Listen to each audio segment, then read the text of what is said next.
Michelle from the Wilcox Eye Center, and today I'd like to share with you how we use the Optovue's RTView SD OCT here in our practice. We have created instructional videos that not only share the technical side of capturing great images, but also the tricks of the trade we've acquired over years of patient testing. We have created 3 videos, which include our glaucoma protocol, our retina protocol, and scleral lens imaging. I hope you enjoy.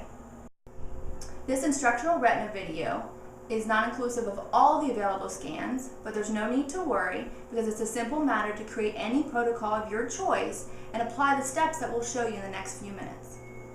So now we're going to start our retina OCT. I already have my patient selected like we described earlier in the video.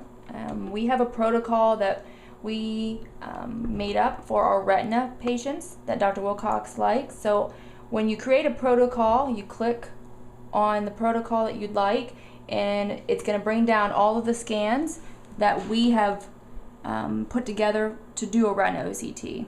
He likes to do a cross-line, an EMM5, and MM6. If I wanted to select an individual scan, I could go up here to the Retina tab and select that, and that's going to bring me all of the retina scans available on the program, and then I can select individually. Default's going to be the right and left is going to be selected. You can unselect that to change it. You do that prior to selecting, because once I select it, like I just did to show, it's going to automatically bring up right and left, and if I only wanted to do one eye, like I said, I would have to uncheck that because it's default for both. So I don't need those. I'm going to just go ahead and click on those and hit remove. That's going to remove them. So again, ours was in protocol. We are going to do a retina, and I'm going to start with a cross line of the right eye. I'm going to select it. It's going to highlight it. And then you hit the 4 arrows down here, which is going to tell you to take off the cam lens, which we had on a previous visit. So yes, I already did remove the lens, so I'm going to hit OK. And then it's going to bring up the camera. So I'm going to have my patient go ahead and bring his chin in here. Again, I'm going to make sure he's adjusted properly. His canthus is going to be lined up. It's chin in the chin rest, forehead against the top. Are you comfortable? Yes. Okay. I'm going to start here. I'm going to take the joystick. I'm going to do my fine adjustments again.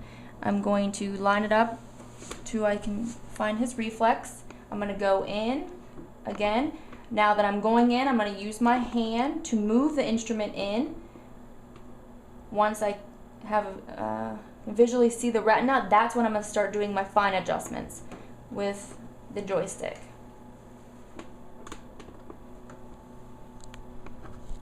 Okay, I'm going to go a little further there until I can see there his retina.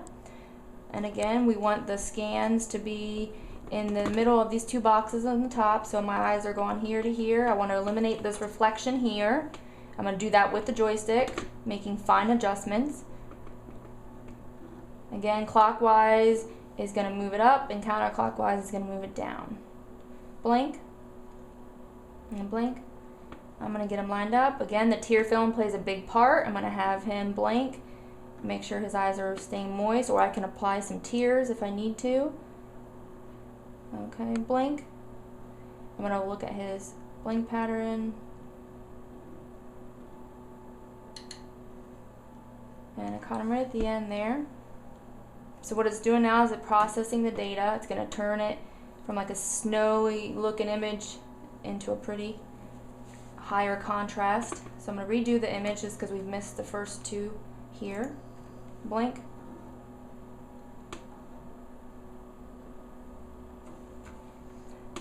I'm going to click up here and I'm going to slide this down. This photo looks good, but however this one was up a little high, so I can always click on it and bring it down. Okay, and as mentioned before, we chose this patient here. He does have a very shallow foveal pit here, which would normally, you would see a bigger a dip there. And as I mentioned previously, this patient, however, he obviously has a foveal pit, but it's not as easy to see. So we chose this patient, that's why we're doing a retinal OCT, and we're going to do a line scan and check it out. Blink. no blinking for just 1 second. And again, I took the picture. Once I took it, he's free to blink. It was a 32 image scan. And it processed it, took away the snowy effect and made the contrast better. So it's a good image. There's no glare down here. So I hit the floppy disk. I would save the image. That's going to automatically take me to my next scan, which would be the EMM5 in the right eye. Now again, my eyes are going to be here and here. We're going to make sure there's no glare here while keeping the 4 images up here at the top close to the center as possible. Blink. This image we use to check for retinal thickening or thinning, and then it's great to use for comparison for patients that are coming back.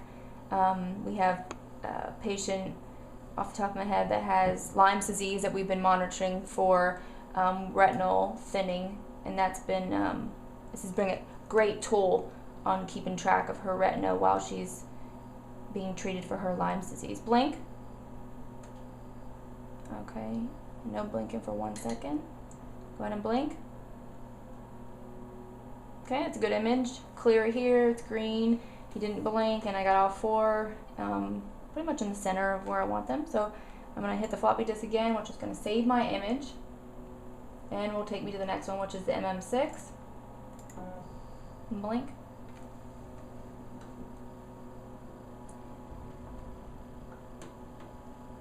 I'm going to move it around here with my joystick, trying to eliminate some of that glare. I found that with the MM6, the lower the picture here, when I lower it, watch, if I push it up a little bit, you see the signal strength will kind of drop and the image gets grainy. So if you pull it back a little and keep the image lower, kind of in the lower part of the box up there, the signal strength goes up, gives me a better image. Blink. And again, tear film is going to play a big part in this.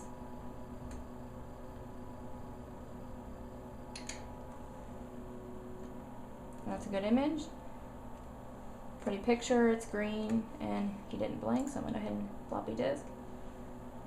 Now I've finished what we have selected for our protocol for the retina in the right eye.